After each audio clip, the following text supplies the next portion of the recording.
오늘 이 아침에 말씀의 식탁 안에 앉아 있으니 그만 보고 싶다, 보고 싶다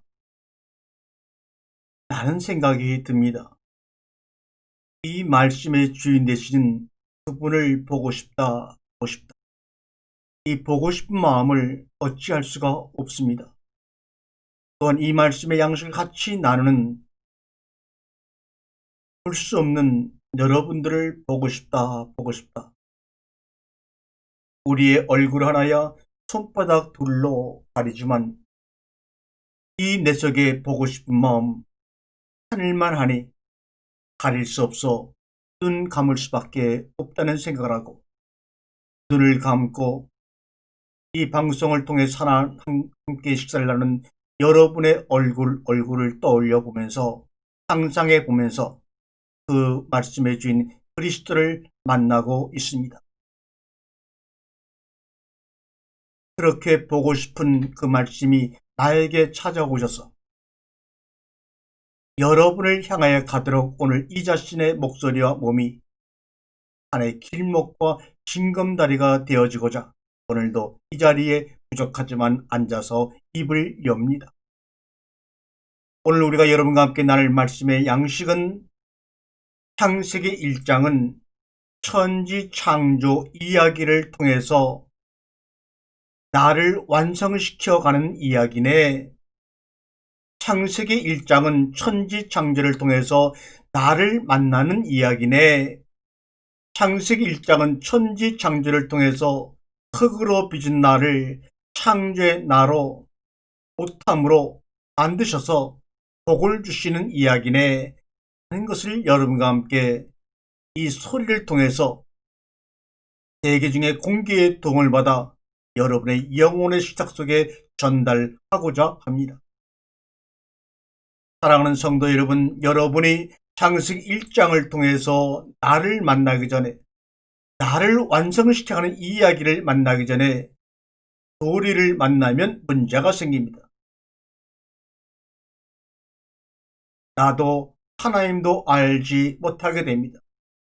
우리가 그러한 교리가 우리 속에 먼저 자리를 잡게 되면 나도 나 자신이 누군지도 하나님도 누군지도 만나지 못하게 됩니다. 그 모든 교리들이 그런 것을 가로막는 담벼락이 됩니다. 마태복음 10장 19장 18절에 나오는 어떤 부자 청년 이야기입니다.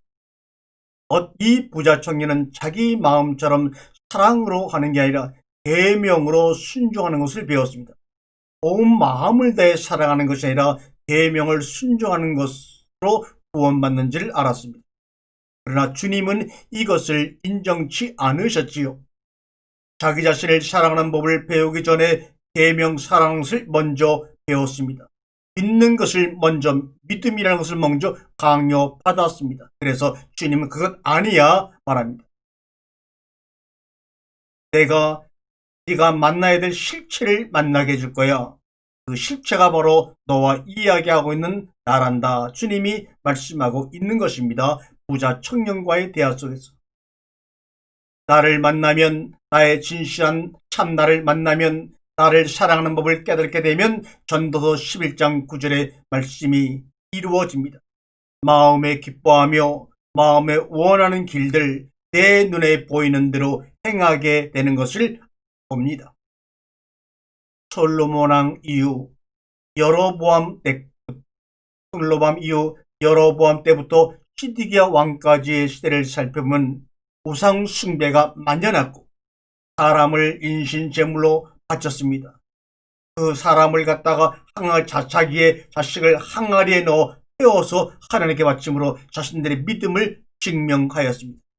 이것이 이스라엘 나라에 행해졌던 그런 우상 숭배의 모습들이, 이것을 보시고 하나님은 그들을 땅에서 끄집어내어 바벨론의 포로로 만들어서 다시 한번 출애굽을 시키고 그들이 그런 제물과 예배를 드리던 성전을 완전히 파괴시켜 버렸습니다. 이것은 아니라고 하는 것을 증명시키기 위해서 말입니다. 레위기 32장 1절에 보면 백성이 모세가 산에서 내려옴이 더딤을 보고 모여 백성이 아론에게 이르러 말하되 일어나라 우리를 위하여 우리를 인도할 신 엘로힘을 만들라. 이 모세 곧 우리를 애굽 땅에서 인도해낸 사람은 어찌 되는지 알지 못함이라. 그러자 4절에 아론이 그들의 손에서 금고리를 받아 부어서 조각칼로 일일이 새겨 송아지를 형상을 만드니 그들이 말하되 이스라엘아 이는 너희를 애굽 땅에서 인도해낸 너희의 신 엘로힘이다 라고 말합니다. 그러면서 그 앞에 춤을 추며 놓습니다.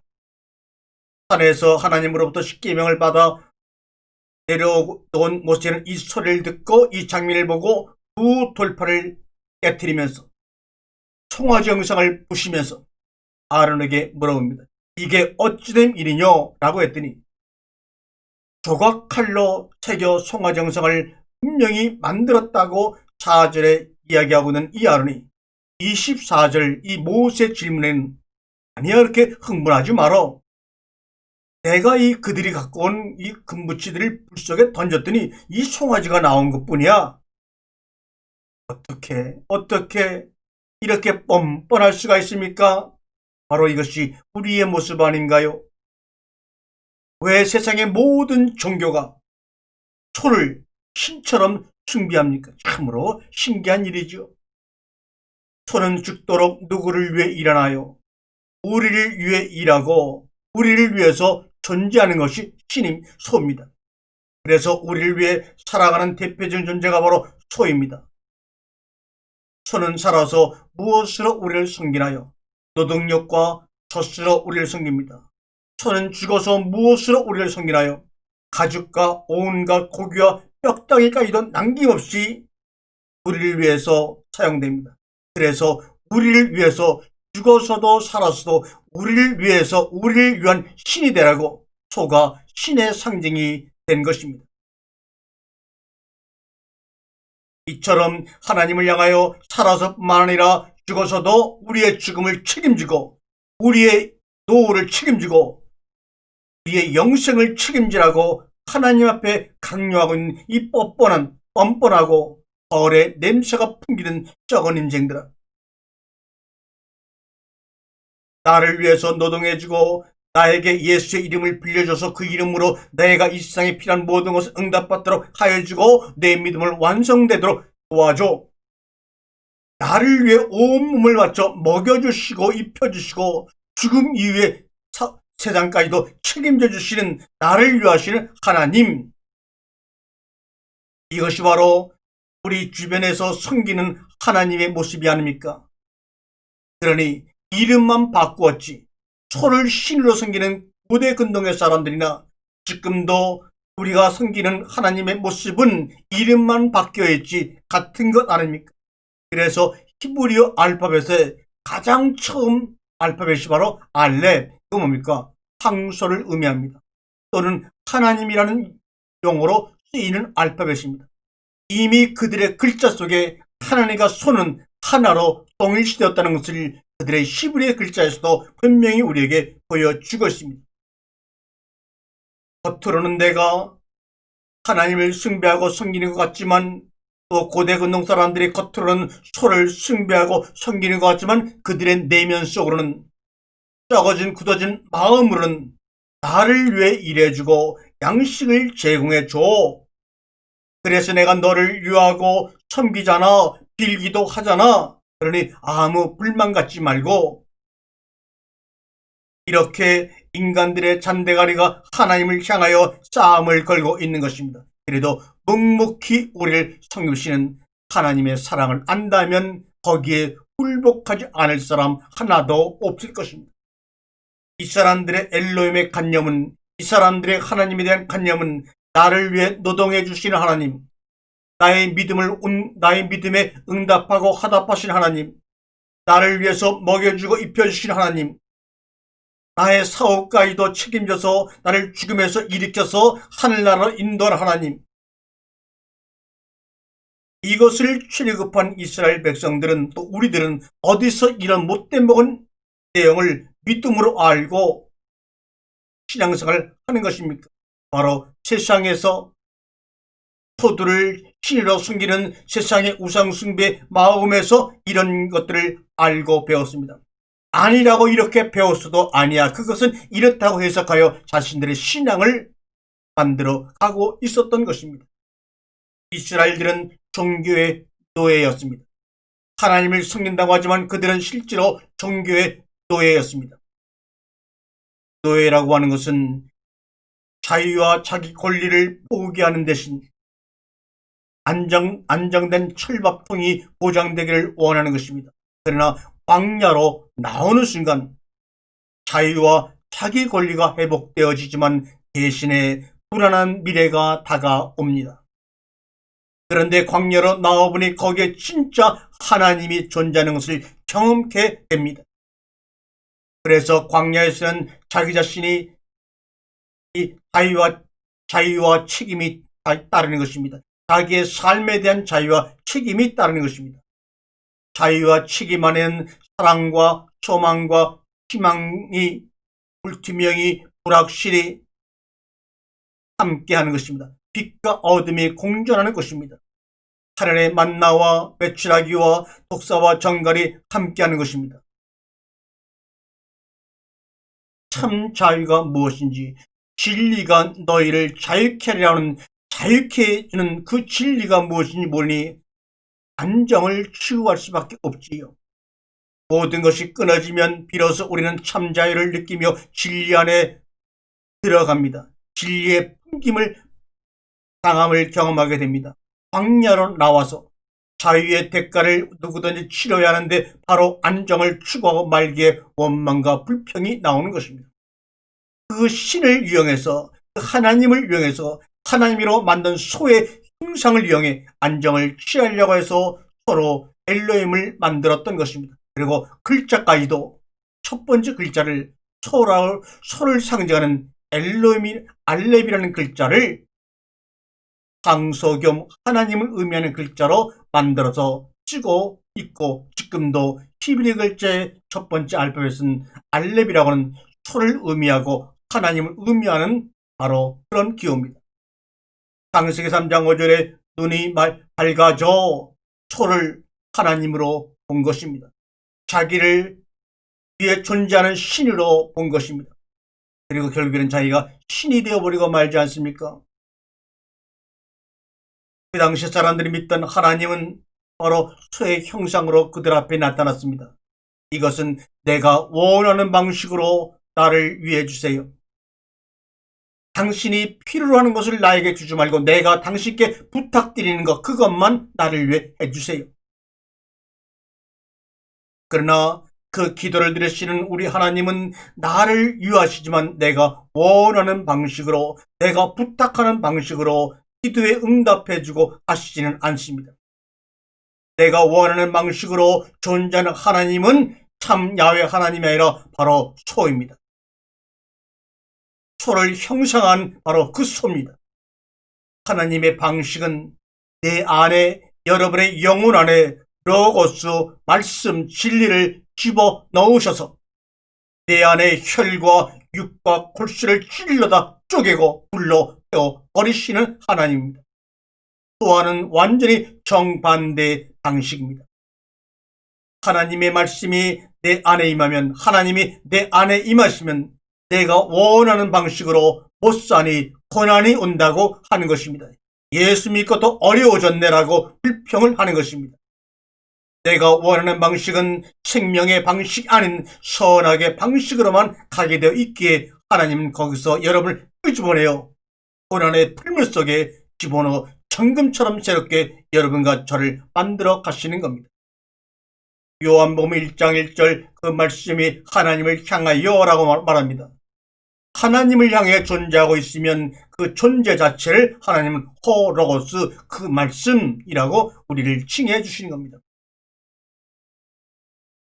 창세기 2장에 나오는 생명나무와 선악나무는 포로스, 향하는 방향성이 다릅니다.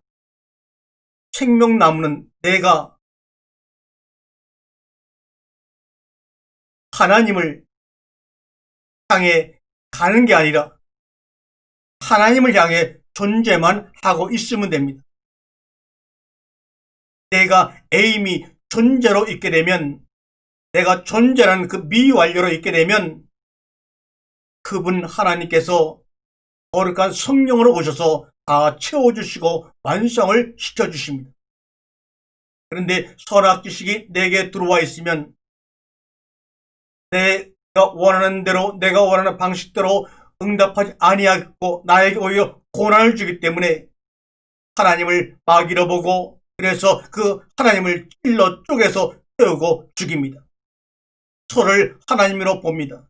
나를 위해 노동력과 뼈와 고기까지 다 주시는 그 소를 하나님으로 만들어버리고 자기가 그 자리에 서버립니다. 내가 원하고 부탁하는 것 하나도 안 들어주시네. 이것은 사탄의 역사에서 그래. 귀신의 역사에서 그래. 그 귀신을 쫓아내야 돼. 아니면 내가 믿음이 부족해서 그래. 더 열심히 살아야지. 열심히 하나님을 숭배하고 순종해야지. 아니면 하나님을 몰라라고 배신하고 떠나버립니다. 선악지식의 총화가 바로 종교 시스템과 눈에 보이는 성전으로 드러납니다. 이사야 1장 11절과 13절 말씀에 보면 구약시대의 제사를 하나님은 받지 않으신다고 기록하고 있습니다. 내가 요구한 것도 하라고 한 것도 아닌데 당신이 하라고 해서 레위기에서 제물을 바치라고 해서 바친 건데 왜 안 받으셨을까요? 왜 안 받으신다고 하실까요? 그것은 바로 야훼 하나님께 바친 것이 아니라 소한테 바친 것이니 하나님이 받으실 리가 없지요. 그러한 그들과 나를 출애굽시켜서라도 세상으로부터 우리를 끄집어내서라도, 아니 성전을 파괴시켜서라도 당신의 자녀로 만드셔서 내가 네 아버지야, 내가 너를 지은 창조주야, 공인시켜주고 싶은데 이 인간들은 끝까지 속아 자기 아버지라고 쫓아다니고 있으니 환장할 노릇 아닙니까? 인간들이 존재하시는 하나님을 찾아냅니다. 그리고 그 하나님을 믿고 선하고 착하게 살면 아낌없는 노동력과 고기를 주고 우리의 의식주를 책임져주고 우리를 죽음에서 살려서 하나님 나라의 안정된 아파트를 준다고 생각합니다. 소를 숭배하는 방식들을 대대로 가르쳐 줍니다. 이것을 깨트리는 방법은 무엇일까요? 어떤 방식으로 이것을 깨트리냐를 우리에게 경험시켜 줄 수가 있을까요? 주님은 다른 방법은 없다. 오직 죽여주는 방식으로. 너희가 나를 죽임으로 말미암아, 내가 죽음으로 말미암아 너희 속에 들어가 너희와 하나 되는 길밖에 없다고 주님은 십자가의 죽음으로 오늘 우리에게 말씀하시고 우리에게 기름 부음을 주시는 그리스도로 우리에게 들어오셔서 우리의 삶 속에 기름 부음을 충만케 하시는 분입니다. 기름 부음이 역사할 때마다 내가 누구인지를 알고 그 참나가 하나님을 향하여 나아갈 때 우리를 말씀들 아가페 토이 사랑하는 자들이라고 말씀하시는 겁니다. 창세기 3장 4절에 너희가 결코 죽지 아니하리라. 그것은 바로 뱀의 말이죠. 뱀의 말처럼 우리는 결코 지금까지 안 죽으려고, 죽지 않으려고 그렇게 열심히 일하고 열심히 배우고 열심히 취업하고 열심히 연금 들고 노후를 준비하려고 발버둥 치고 있는 것이 아닙니까? 안 죽으려고 영원히 살 것처럼 죽음을 남의 이야기처럼 생각하며 안 죽으려고 하나님을 믿고 교회를 나가잖아요. 그런데 하나님은 반대로 죽고 죽으리라고 말합니다. 죽어야 산다고 말합니다. 하나님은 죽고 죽으리라고 말씀하시는데 우리 인간들은 그 하나님을 믿는다고 하면서 하나님과 반대로 하나님을 안 죽으려고 믿고 있어요.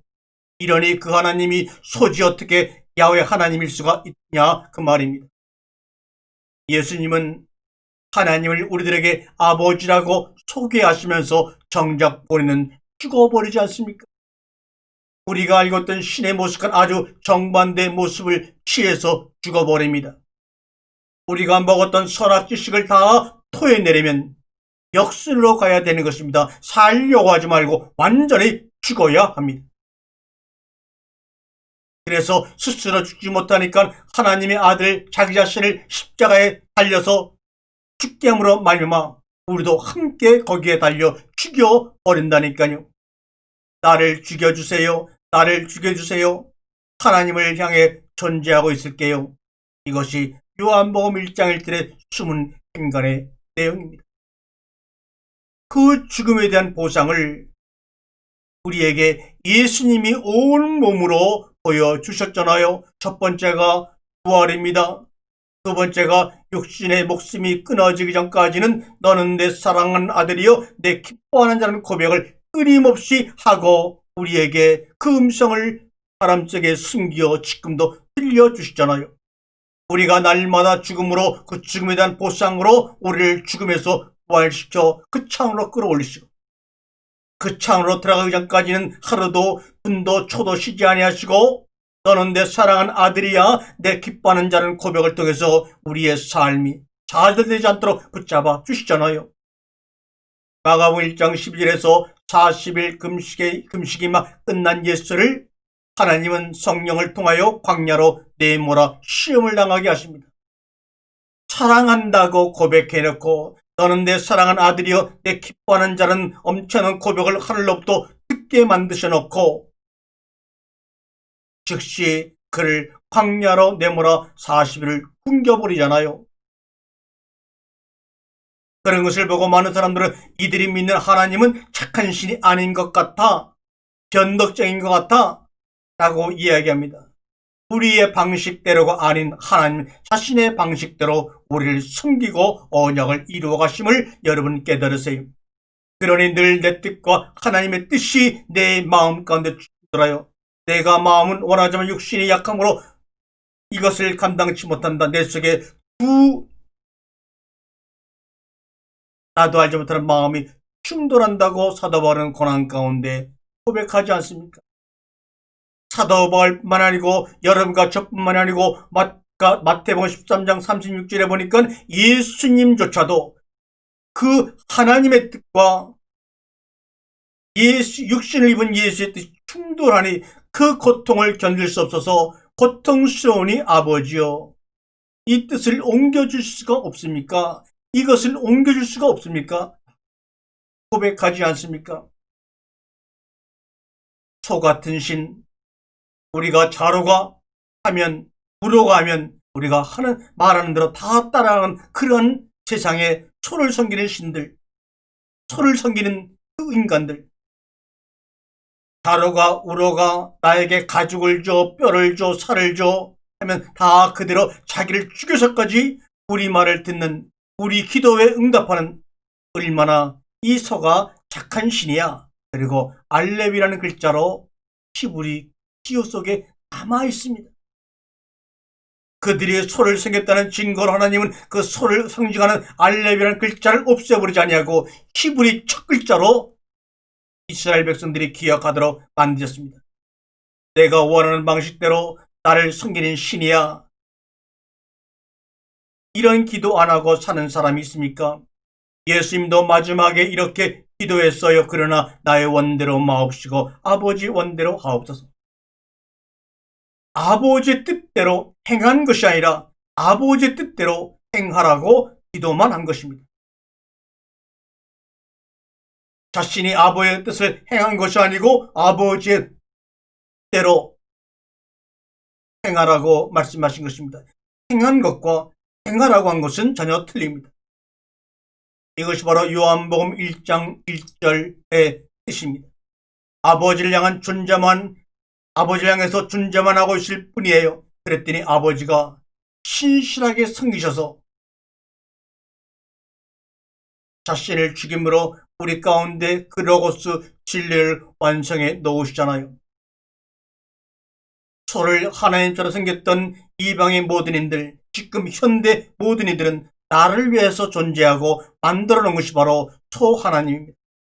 노동력과 고기와 전 존재를 다 바쳐서 자신을 제단에 죽이면서까지 나를 섬기는, 내 뜻대로 섬기는 하나님, 바로 그것이 소입니다. 그러나 야훼 하나님은 하나님 뜻대로 나를 섬겨 우리를 아가페토의 사랑들 말씀대로 완전시켜 나가시는 분입니다. 창세기 3장 4절에 뱀이 여자에게 이르되 결코 너는 죽지 않아 말합니다. 소가 하나님이 되어 노동력과 고기와 뼈다귀와 자기의 목숨까지 다 줍니다. 갖다 줘서 우리를 망하지 않고 죽지 않게 만들어 버린다고 합니다. 갑자기 교회가 부흥되고 갑자기 사업이 잘 되고, 그러나 이러한 사람들은 서로를 하나님으로 섬기고 자기 뜻대로 하나님을 섬기는 사람은 영원히 자기 자신의 참모습을 만날 수도 없을 뿐만 아니라 영원히 하나님을 아버지로 만나지도 못할 것입니다. 그런데 야훼 하나님은 우리가 더 안되게 만들어 우리를 완전히 죽여버립니다. 죽어야 산다고 죽여버립니다. 그러면 슬쩍 주시는데 내가 원하는 떡이 아닙니다.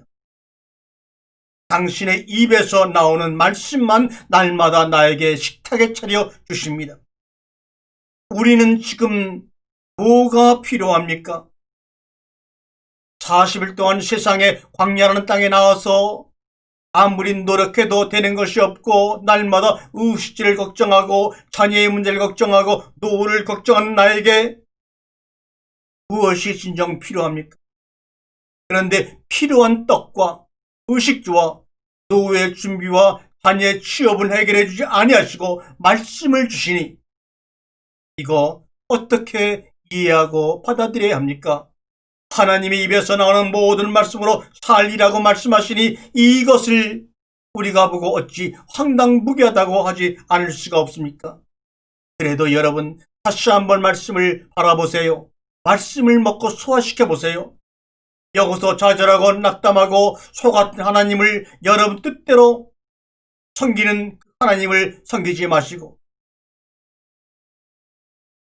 너는 너의 교회가, 너의 사업장이, 너의 자녀가, 너의 집이 부흥되고 확정되고 싶지 하나님이 모르시는 것 아니에요. 그것을 하나님도 알고 계시지만 이 아는 것을 하나님만 알고 계시는 것이 아니라 바로 예수님을 광야에서 유혹했던 마귀도 알고 우리에게 얘기합니다. 그래, 교회를 시작했으면 크게 교회를 부흥시켜야 영광이 되고, 사업을 해서 열심히 돈을 벌어서 어려운 사람 도와주고, 또 너희가 기도하면서 교회를 다녔으니 너희가 자녀가 잘됨으로 안 믿는 사람에게 본이 되지. 네, 좋아, 그렇게 해줄게. 대신 성전 꼭대기에서 한번 뛰어내려 봐라. 그러면 내가 다 이루어줄게. 예수님의 광야 시험 세 가지가 바로 이것 아닙니까? 그러면 너희가 원하는 모든 것 체험하게 될 거야. 그리고 많은 사람들 앞에서 하나님의 이름으로 간증하게 될 거야. 그러나 그 이야기를 듣고 예수님은 주 너의 하나님을 너의 하나님을 소처럼 시험하지 말라 이렇게 얘기합니다. 이것이 우리가 따라야 될 이야기입니다.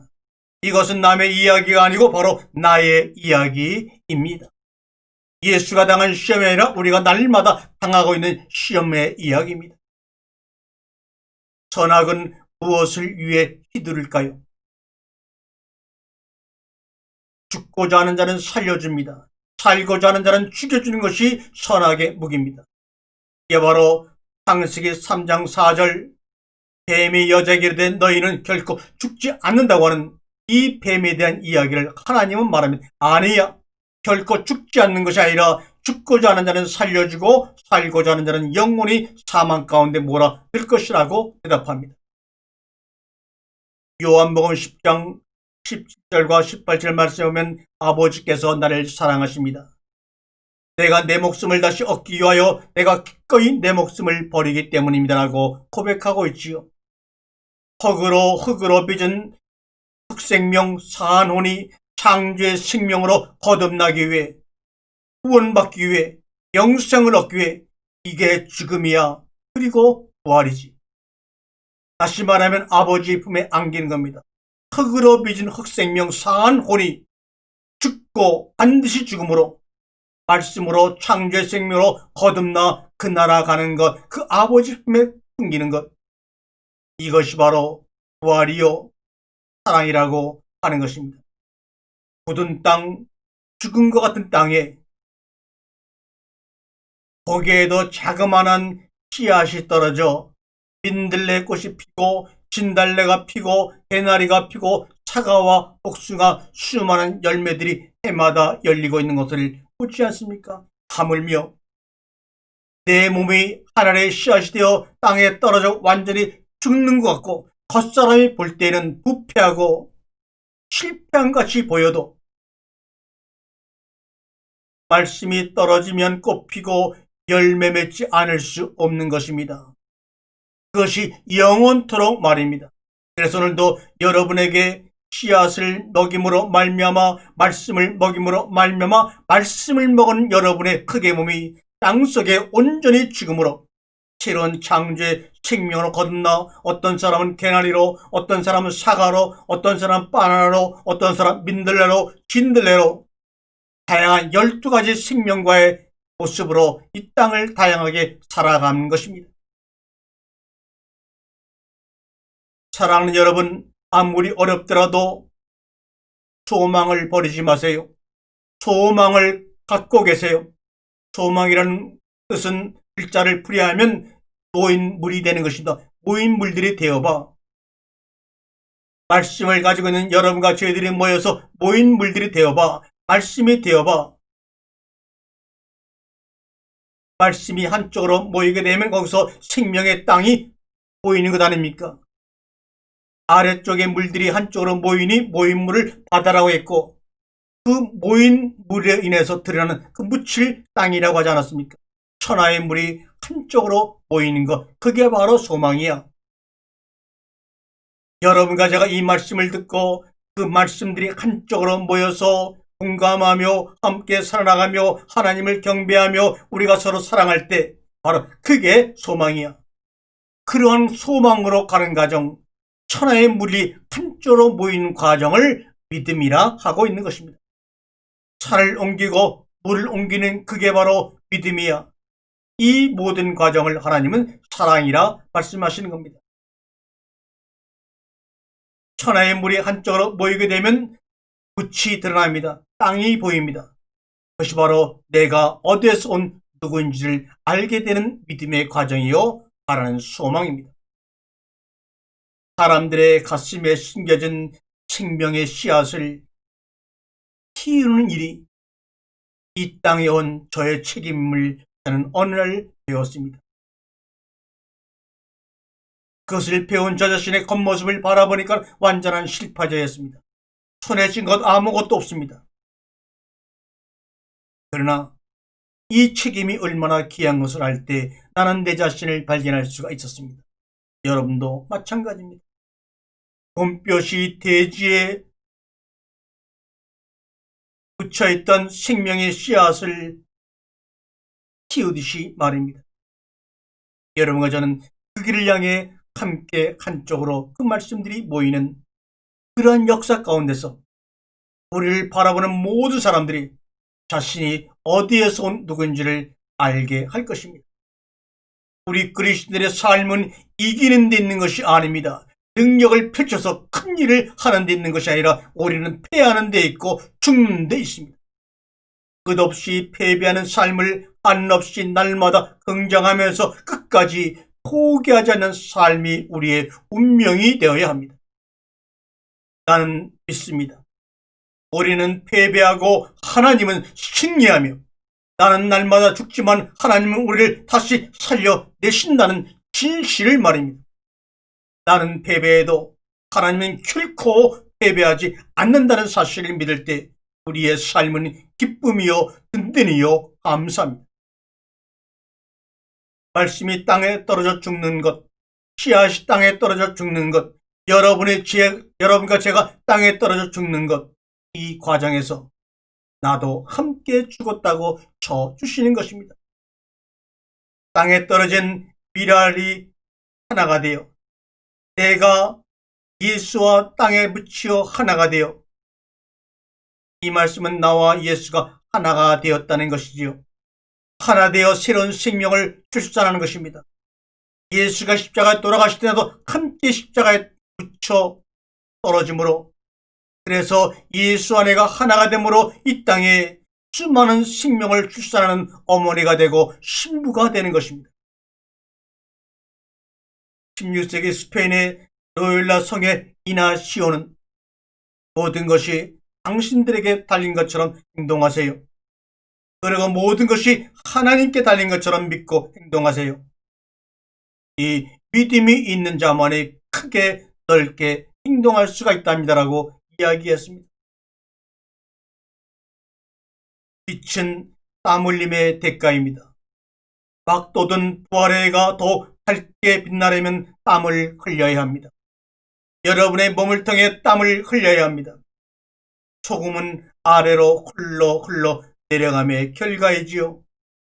산 위의 시냇물들이 강들이 아래로 흘러내려가 바다라는 곳에 한데 모여서 비침으로 말미암아 소금이 만들어지는 것이죠. 그래서 소금이 만들어지면 여러분과 제가 소금이 되면 빛이 되면 사람들이 용도에 맞게 우리를 갖다 사용하는 것이지 여러분과 제가 소금의 역할, 빛의 기능을 하는 것이 아닙니다. 소금이 어떻게 스스로 소금 노릇을 할 수가 있나요? 빛이 어떻게 스스로 빛의 역할을 할 수가 있나요? 그런데 우리는 그동안 신앙생활을 하면서 너는 세상의 소금이야 라고 말씀하시니 소금 역할하려고 얼마나 무지개를 썼고 소금 역할하라고 강대상에서 우리 얼마나 쪼아댔는지 모르죠. 이게 아니라 필요한 사람들이 소금이 필요하고 빛이 필요한 사람들이 소금을 사용할 수 있게끔 빛을 사용할 수 있게끔 배고픈 사람들이 먹을 수 있게끔 소금이 되어 있으면 빛이 되어 있으면 한상에 밥상에 차려진 밥이 되어 있으면 존재 그 자체로 존재하고 있으면 이게 바로 요한복음 1장 1절에 그 말씀이 하나님을 향하여 존재하고 있는 것이 되는 것이며 이게 바로 호로고스 그 말씀들이며 빛도 마찬가지입니다. 떨어지는 압력의 차이로 빛이 환하게 비치는 것처럼 우리가 강하게 땅 아래속으로 떨어져 내릴 때 빛으로 존재하면 그 빛이 많은 사람을 어둠에서 끌어내는 것입니다. 죽음아 사망아 너의 승리가 어디에 있느냐? 죽음아 너의 독침이 어디에 있느냐? 외쳤던 사도 바울의 고린도전서 15장 55절의 말씀입니다. 요한복음의 증언에 따르면 부활하신 주님이 디베랴 바닷가로 제자들을 찾아가 그들을 위해 멋진 석영의 밥상을 차리셨다고 증언하고 있습니다. 저도 언젠가 여러분을 직접 만나서 제가 지금 잠시 머물고 있는 이 속초 동해바닷가 해변가에서 촛불을 켜고 생선을 구우며 함께 먹는 멋진 동해밥상을 차리고 싶습니다.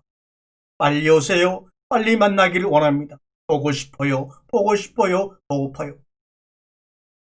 바벨탑 사건 이후 인간의 언어는 서로의 귓가를 맴돌 뿐 가슴까지 파고들지를 못했습니다.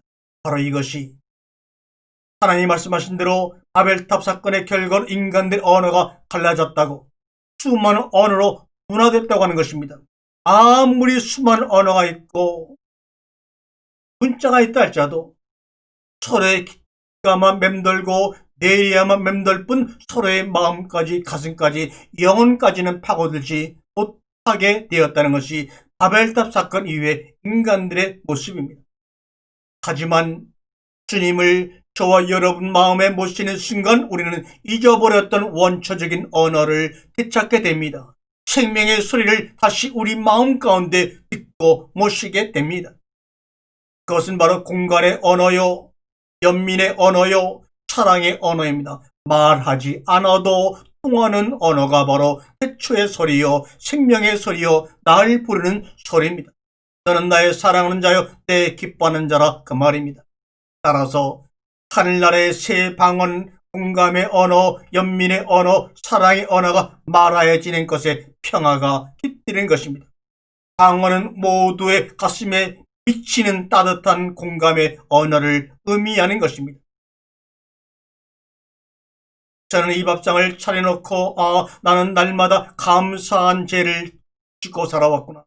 나는 감사한 죄를 짓고 살아왔구나. 감사한 죄라는 말 앞에 저는 아무 할 말이 없습니다. 믿음이란 이런 것입니다. 나와 우리 가족에게 아무 일이 없기에 감사한다는 것. 그것은 어떻게 보면 경건스러운 모습일 수 있지만 그렇지 못한 이들을 생각하면 어찌 감사하다고 말할 수 있겠습니까? 밥상에 차려진 그 저 많은 영양가 있는 음식을 먹으면서 주님 감사합니다.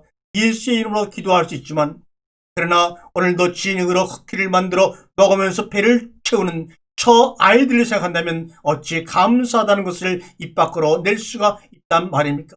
그저 당황스럽고 죄송스러울 뿐입니다. 내가 좋아하는 음식이 뭐야? 라고 묻습니다. 내일 내가 죽게 된다면 오늘 저녁 한 끼만 남았다면 넌 뭐를 먹을래? 주님이 묻습니다. 또 그 음식을 누구랑 먹을 거야? 묻습니다. 말씀 앞에서도 같은 이치의 질문이 필요합니다. 오늘 여러분이 전달되는 이 하늘의 생명의 양식은 For Bible to Mouth. 말씀으로부터 여러분의 입으로 가야만 합니다. For Bible to Brain. 말씀으로부터 여러분의 뇌리로 가면 안 됩니다. 말씀으로부터 여러분의 입으로 들어가서 식도를 거쳐 여러분의 위장과 창자 속에서 완전히 소화되어 이 세상을 싸워 이길 수 있는 면역력을 키워야 합니다. From Bible to Mouth. 가슴으로 요리하여 사랑하는 이에게 음식을 주면 즐겁겠구나 하는 마음으로 이 밥상을 차립니다.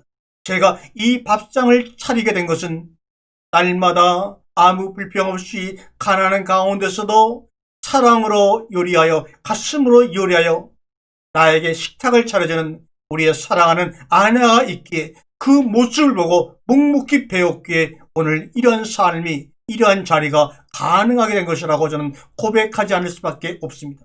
그래서 날마다 보고프구나 하는 생각을 날마다 24시간 제 곁을 떠나지 않는 아내지만 속으로 날마다 보고파 고백을 하는 것입니다. 다시는 돌아오지 않을 아내 오늘 한 끼를 정성도 배려도 맛도 제대로 담기지 않은 가찮은 음식을로 먹을 때 화가 납니다. 이렇게 말씀을 전하는 설교자는 당신의 꿈과 밥과 국물이 되겠다고 결단한 사람들입니다. 감각 없이 상상만으로 온몸에 노력 없이 온몸에 땀이 없이 믿음만으로 맛을 즐길 수가 있겠습니까? 밥을 먹을 수가 있겠습니까? 아니죠. 인간의 가장 고통스러운 것 중 하나를 꼽으러 간다면 아마 맛을 잊어버린 것이 아닐까요? 맛이라고 하는 것은 영양이요 향은 그 음식의 표정입니다. 맛은 절박합니다. 어떤 인간이나 동물이든 가장 절박한 욕구가 물이고 그 다음이 소금이라고 합니다. 초식동물들은 풀을 먹습니다. 그리고 그 풀에서 절대 부족한 미네랄이 소금입니다. 모든 동물은 소금이 생명의 필수라는 것을 압니다. 그러므로 주님께서 말씀하신 것입니다. 너는 소금이 되라. 소금이 되라. 소금의 기능을 하라고 한 것이 아니라 소금이 되어 소금이란 존재로 내가 이 땅에 있으면 그 소금이 필요한 많은 사람들이 그 소금을 가져 사용함으로 자신의 부패된 영성을 자신의 죽어가는 생명을 쓰러져가는 고난 가운데서 일어날 것이라고 주님이 말씀하시면서 사랑하는 자여 이 식탁에 둘러앉은 자들이여 행하려고 하지 말고 존재가 되라. 소금의 존재가 되고 빛의 존재가 되고 밥의 존재가 되어 머물러 있으라. 머물러 있으라. 그 밥이 그 소금이 그 빛이 필요한 사람을 내가 너희에게 보내리라. 그들에게 먹힘을 당하라고 오늘 우리 주님은 우리에게 권면하고 계십니다. 아멘.